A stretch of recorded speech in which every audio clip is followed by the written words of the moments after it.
and gentlemen, and welcome back to Tech Showdown. My name is Kevin. This is my co-host Teddy, and today we're going to be doing our first 1070 showdown. So the two 1070s I'm going to be putting against each other are the Gigabyte G1 Gaming GTX 1070, which I've actually done a few showdowns now with. And in the other corner we will have the Asus ROG Strix GeForce GTX 1070. So these two are very, very common. I'm pretty sure all computer stores, good computer stores anyway, will be stocking both of these 1070s where you live. So I thought I'd do this one because they are quite common. A lot of people will probably be deciding out of these two, or maybe out of the MSI 1070 as well.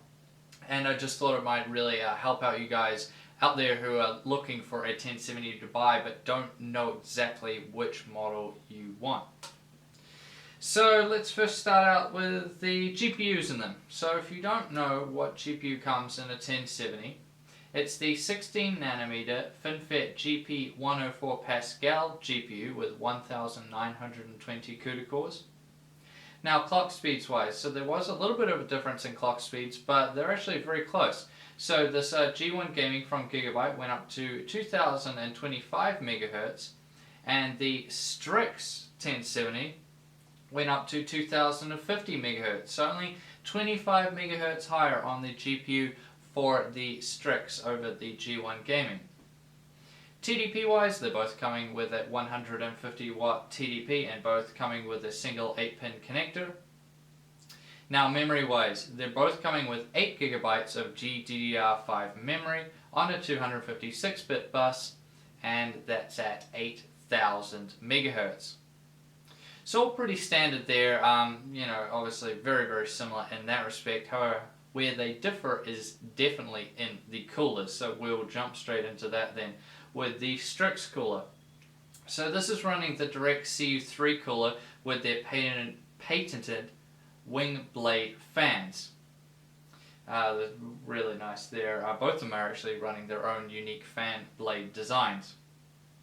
Now, what's interesting with this is that it's absolutely massive for one, so make sure it's actually going to fit in your case. The G1 Gaming is also quite long too. But yeah, check up the specs. I don't give the sizes out anymore because some people were saying it was boring and they didn't care, so whatever. But you can definitely look at it yourself, which you most likely will if you're actually going to go and buy one of these graphics cards.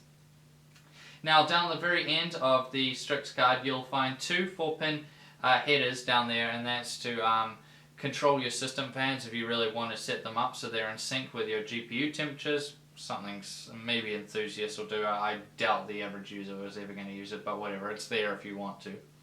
It's also coming with their 100% automation production process, which means there's no humans involved in it. It's all done by robots, which is good or bad depending on how you like to view that.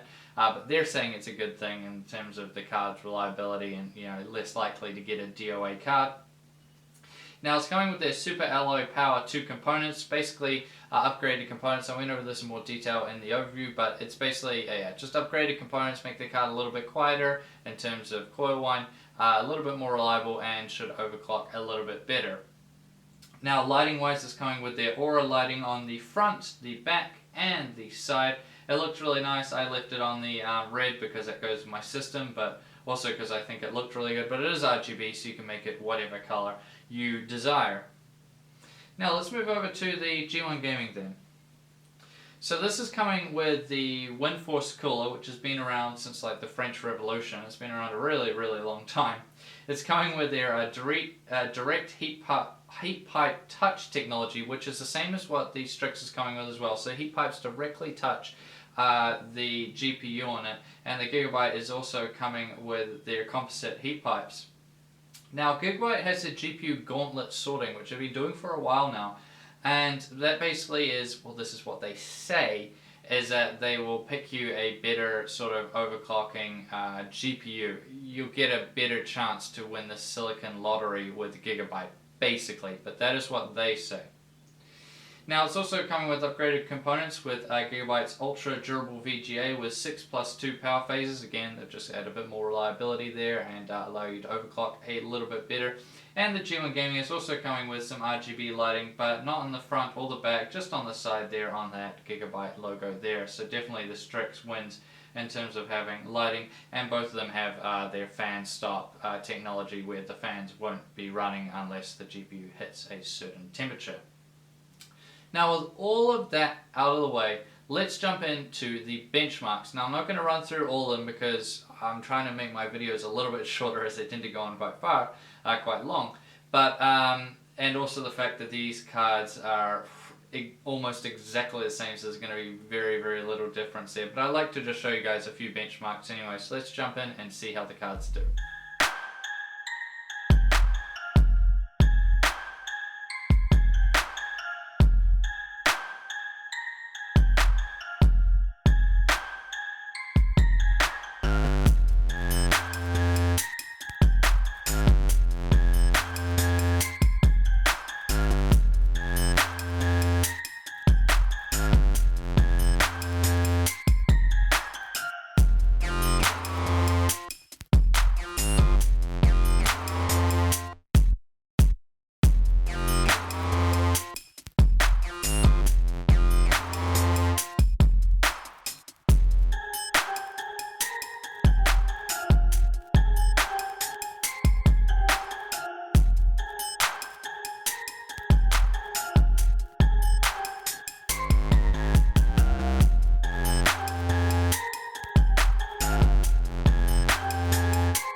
So looking at those results, it's pretty much what we've come to expect.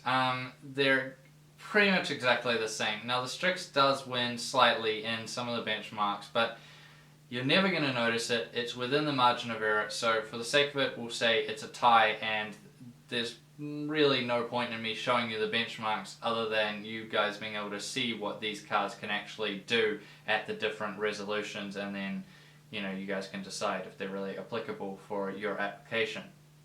But let's move on to something more important, and that is the temperatures. Now this counts for a lot because of people wanting to overclock these graphics cards. Now I don't do overclocking with these cards because these are loaned to me by playtech.co.nz, fantastic website, and I can't, it's a borrowed card. So I hope you guys understand that, and I hope you guys remember that, because I tend to get that comment a lot, and I do put it out there to let you guys know. But we can still look at the temperatures and see how these coolers perform, and that should give you an idea of how much thermal headroom you will have if you want to overclock these graphics cards, I should say. So for this one, we did it in the Unigine Valley benchmark on the Extreme HD preset. The Gigabyte G1 Gaming went all the way up to 62 degrees Celsius at 41% fan speed, and the Strix 1070 went to 59 degrees Celsius at 37% fan speed. So you see there, it is another win for the Strix.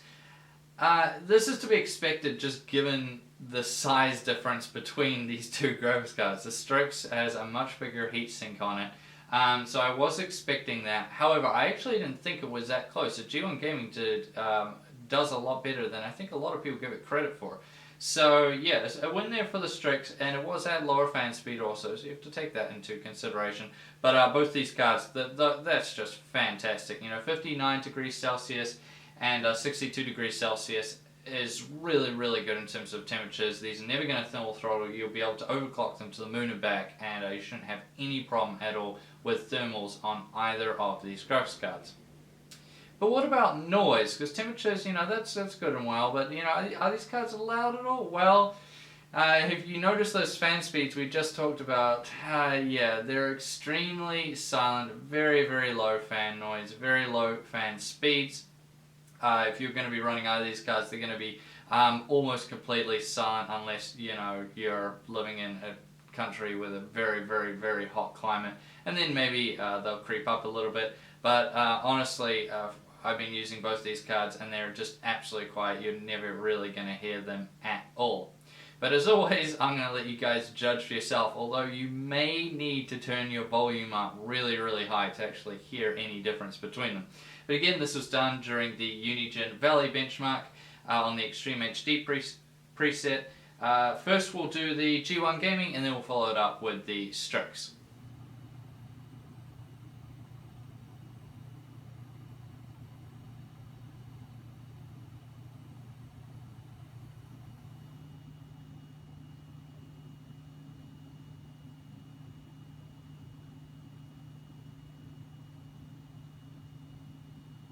So there you guys can see that noise-wise they're both perfect. Very, very little noise coming out of either of these cards, and they're going to be very good in that aspect. Which brings us now to the conclusion, and which of these cards do I recommend? So we have to bring price into it, and now I did have a look around, and it seems to be consistent that the Strix is more expensive in basically every country it is sold. It's just by the amount that amount more than the G1 Gaming tends to vary quite a lot.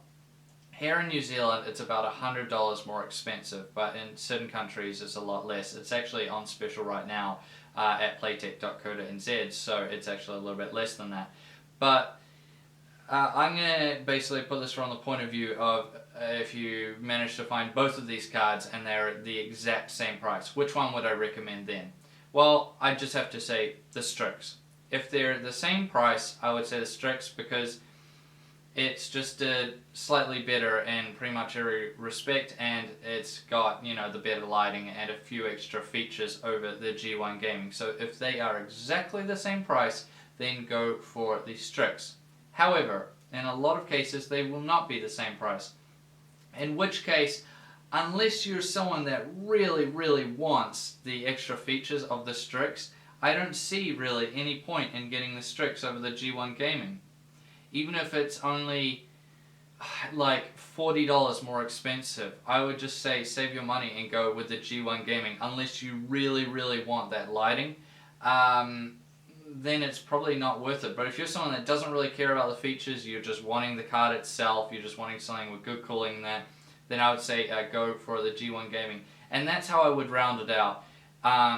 Yeah, just go for it, whichever one's cheaper, unless there's, say, less than $40 difference, less than $30 difference. This is in US dollars, I should say. $30 or less difference between them, then probably go for the Strix. However, if it's more than that, just go for the G1 Gaming, because it is a fantastic graphics card. Just doesn't have some of the features that the Strix does.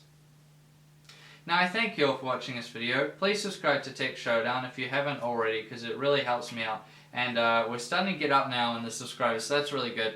And I really, really want us to get to 20,000 subscribers as soon as possible, because I have a really, really great giveaway for you guys planned for 20,000 subscribers. So share my videos around, make sure your friends are subscribing, because you're really going to like this next giveaway I am going to be doing. Now, thank you all for watching this video, and I'll see you guys next time.